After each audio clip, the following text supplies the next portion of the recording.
Bon, BFM TV est pour beaucoup de Français l'incarnation même du média poubelle. Un média où on met en scène des journalistes respectueux de l'ordre capitaliste, irrespectueux en revanche vis-à-vis des grévistes et des manifestants.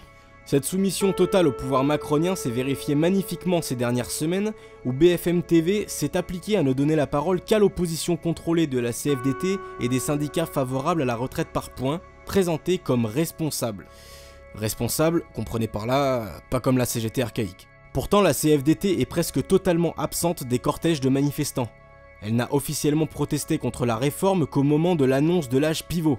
En plus de cette volonté de sélectionner les opposants syndicaux et politiques à interroger en fonction des préférences du MEDEF, BFM TV réussit l'exploit de bâcler systématiquement son travail d'information alors qu'elle a été officiellement créée uniquement pour ça. Les sujets d'actualité ne sont quasiment jamais abordés sérieusement car le format est volontairement inadapté. 15 minutes de journal en boucle pour traiter plusieurs sujets. Détenu par l'homme d'affaires Alain Veil, dont la fortune est estimée à 240 millions d'euros, BFM TV est un pur produit de la désintégration de l'information française par le monopole du grand capital sur la quasi-intégralité des médias français. Son impact ne doit surtout pas être sous-estimé.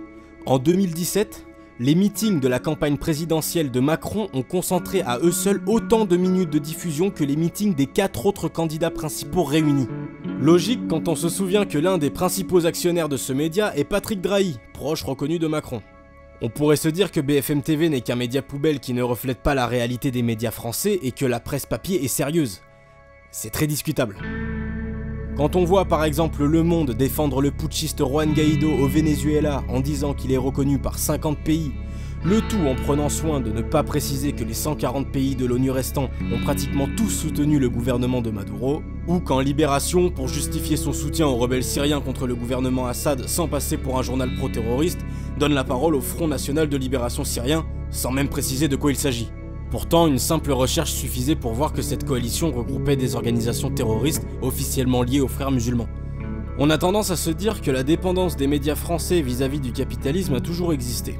C'est à nuancer fortement. Le Conseil national de la résistance avait notamment promulgué de grandes ordonnances en 1944, qui mettaient de vrais obstacles à la concentration de la presse dans les mains de quelques milliardaires. Elle interdisait aux propriétaires d'un titre de presse d'en posséder un autre, ce qui était une vraie avancée. Si on ajoute à cela que le principal journal de gauche, l'Humanité, était intégralement détenu par le Parti communiste français et ses adhérents, on peut sans trop de risque affirmer qu'il existait de nombreux atouts pour contrer la presse bourgeoise pendant la guerre froide. D'un côté, la liquidation du service public de l'information et la chute progressive des ventes de journaux causées par la montée en puissance de l'apolitisme. De l'autre, de nouveaux supports de communication ont gravement affaibli la presse papier et notamment l'Humanité.